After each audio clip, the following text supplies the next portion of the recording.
रिवायतें की सफेद तोड़कर चलो वरना जो तुमसे आगे हैं वो रास्ता नहीं देंगे। राहत इंदौरी साहब की शायरी की ये बोल सौम्या पांडे की जिंदगी उनके जज्बे पर सटीक बैठते हैं।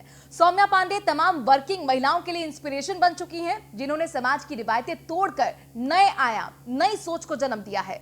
जिन्होंने बताया कि जब बात फर्ज की आती है तो एक महिला मातृत्व को साथ लेकर ऑफिस भी पहुंच जाती है। पिछले दिनों सौम्या पांडे का एक वीडियो सोशल मीडिया पर जमकर वायरल हुआ, जिसमें वो अपनी नवजात बच्ची के साथ दफ्तर में सरकारी फाइलों को निपटाती दिख रही हैं। कोविड-19 महामारी के दौरान सौम्या पांडे ने अपनी जिम्मेदारी समझते हुए महज डिलीवरी के 14 दिन बाद ही जरूरी समझा जनता की सेवा को, और इसी जज्बे की सोशल मीडिया पर तारीफ हो रही है। मूल रूप से प्रयागराज की रहने वाली सौम्या पांडे ने पहले ही अटेम्प्ट में यूपीएससी का एग्जाम क्लियर किया। इतना ही नहीं, मात्र 23 साल की उम्र में 4th रैंक लाकर समाज को बड़ा संदेश दिया है।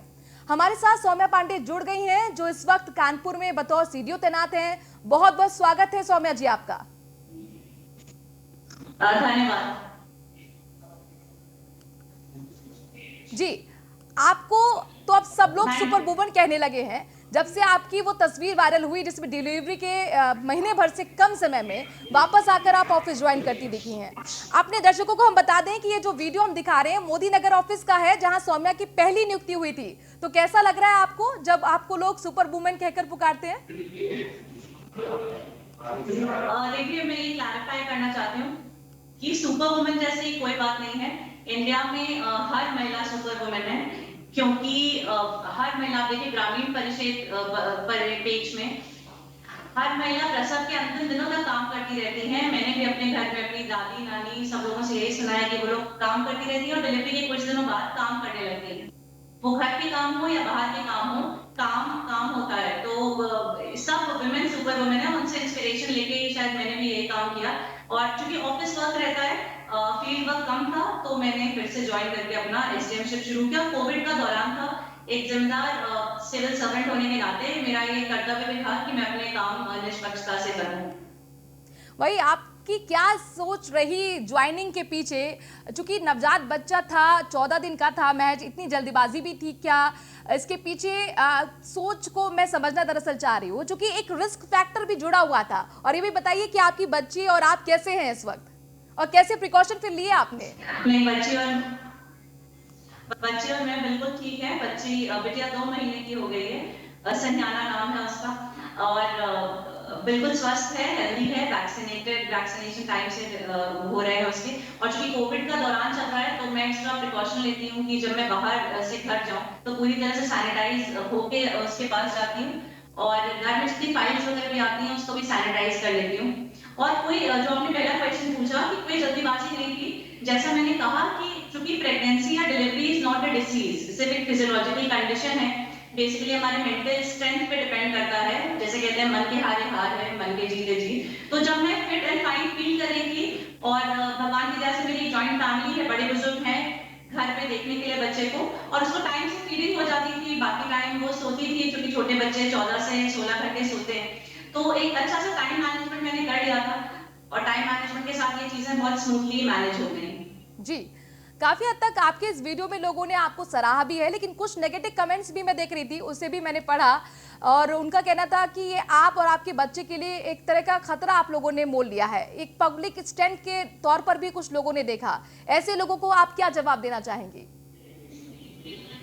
मैंने पहले भी ये क्लैरिफाई किया था कि वो जो एक फोटो वायरल हो रही थी वो बेसिकली कैंप ऑफिस की थी, और कैंप ऑफिस हम लोग के रेजिडेंस से अटैच होता है, रेजिडेंस में ही होता है। और उस समय में एसडीएम थी मोदी नगर गाजियाबाद में, तो मेरा तहसील एकदम 100 कदम की दूरी पे था, उसी कैंपस में था।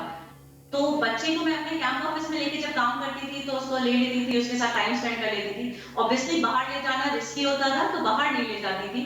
और जैसे मैंने कहा, पब्लिसिटी स्टंट अगर है, तो जो पूरी भारतवर्ष की महिलाएं हैं, इवन विश्व में बहुत महिलाएं हैं जो काम करती रहती हैं डिलीवरी के अंतिम दिनों तक, और डिलीवरी के कुछ दिनों बाद जब वो फिट होती हैं, तो वो सब पब्लिसिटी स्टंट नहीं करती हैं, सब अपने क्षमता के हिसाब से काम करने लगती हैं, क्योंकि जैसा मैंने कहा कोई डिसीज नहीं होती है ये। तो जब मैं फिट एंड फाइन फील की, मैंने काम शुरू कर दिया तमाम महिलाओं से इंस्पिरेशन लेके, और पूरा ध्यान रखे कि कोविड में मैं सारे प्रिकॉशंस फॉलो करूं, और अपने बच्चे को भी सेफ रखूं और अपने आप को भी सेफ रखूं।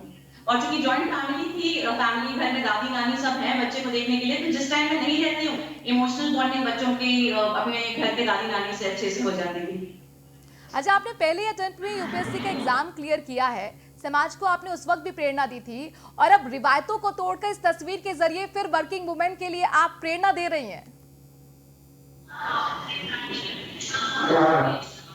जी, मैं बहुत फॉर्चुनेट हूँ। I am the only daughter of my parents, और मेरे पेरेंट्स ने बहुत अच्छी परवरिश दी है, हर तरह से सपोर्ट किया है, जिसकी वजह से मेरी एजुकेशन अच्छे से हुई और भगवान की कृपा से यूपीएससी में फर्स्ट अटेम्प्ट में मैं 4th रैंक ला पाई।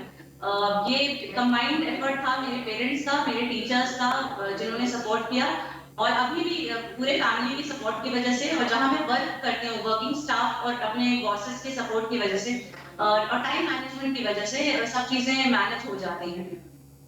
यही मैं आपसे समझने की कोशिश कर रही हूँ कि आप कैसे मैनेज करती है, जरा बताइए खुलकर, क्योंकि आपका बच्चा भी काफी छोटा है, आपने बताया भी 2 महीने की बेटी हुई है, कोविड का दौर भी है, आपको फील्ड पर भी जाना होता होगा, बच्चे को टाइम भी देना होता होगा, हस्बैंड की पोस्टिंग भी अलग जगह पर है, तो कैसे मैनेज कर पा रही है सब?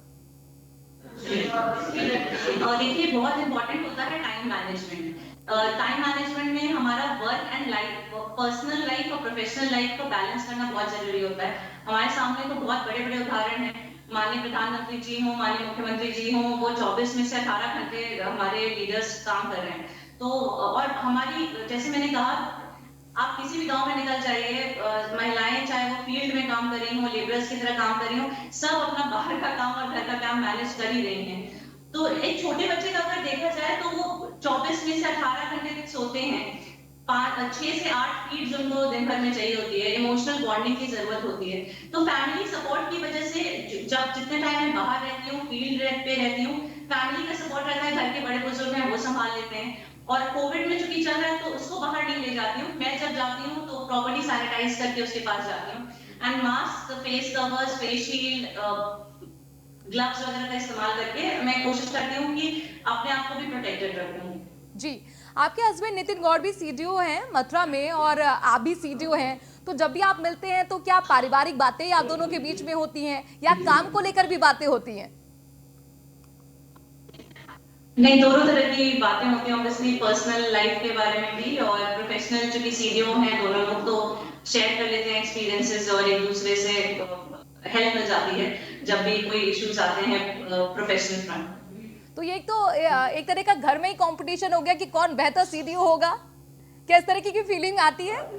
नहीं, ये पॉजिटिव कंपटीशन होता है हम सभी लोगों में, क्योंकि माननीय मुख्यमंत्री जी के निर्देश में पूरे प्रदेश में विकास के कार्य बहुत तेजी से चल रहे हैं। तो हर जनपद में, इनफैक्ट हर सीडीओस के बीच में पॉजिटिव कंपटीशन होता है कि कौन अपने गांव के क्षेत्र को अच्छे से बढ़ावा दे सके। और जैसे मैं अभी कानपुर देहात में हूँ, ये प्राइमरीली ग्रामीण क्षेत्र है, यहाँ 640 गांव पंचायत हैं, तो विकास के बहुत सारे अवसर हैं। अभी जैसे हम लोग सामुदायिक शौचालय, पंचायत भवन, भूसा बैंक, माइक्रो एटीएम वगैरह पे काम कर चुके हैं, और अब हमारा लक्ष्य ये है कि जो SLWM, solid liquid waste management के लिए काम करें। इसके लिए हम लोगों ने DPR तैयार करवाई हैं, और अभी कल ही माननीय मुख्यमंत्री जी के निर्देश से गोबर धन योजना, तो गौशालाओं से जो गोबर निकल रहा है या गांव में जो सॉलिड गोबर निकल रहा है, उसको बायोगैस के माध्यम से कैसे एक वेल्थ में कन्वर्ट किया जाए, उसके प्रोजेक्ट पे हम लोग आगे कानपुर देहात में काम करेंगे, जिससे SLWM, solid liquid waste management करके ODF से OF+ व्यक्तिगत सफाई से सामुदायिक सफाई की तरफ हम लोग जा सकें। जी, आपके इन प्लान्स के बारे में चर्चा करूंगी आगे, लेकिन अभी जो मैं सवाल करने जा रही हूँ वो प्रोफेशनल लाइफ से थोड़ा सा हटकर है। आपकी अपने हस्बैंड से कैसे मुलाकात हुई और थोड़ा सा उस सफर के बारे में भी बताइए। वो बेसिकली अरेंज मैरिज थी, तो मैं उनसे एक बैच जूनियर हूँ, वो 2016 बैच के हैं, मैं 17 बैच की हूँ, तो पेरेंट्स के लेवल पे हुआ था, अरेंज मैरिज थी, तो कोई बहुत लंबी इंटरेस्टिंग स्टोरी नहीं है उसमें सुनाने के लिए। जी, शुक्रिया सौम्या हमसे जुड़ने के लिए, वक्त देने के लिए, और उम्मीद करते हैं कि आप इसी तरह से रिवायतें तोड़ते रहें और नए आयाम, नई सोच समाज को देते रहें।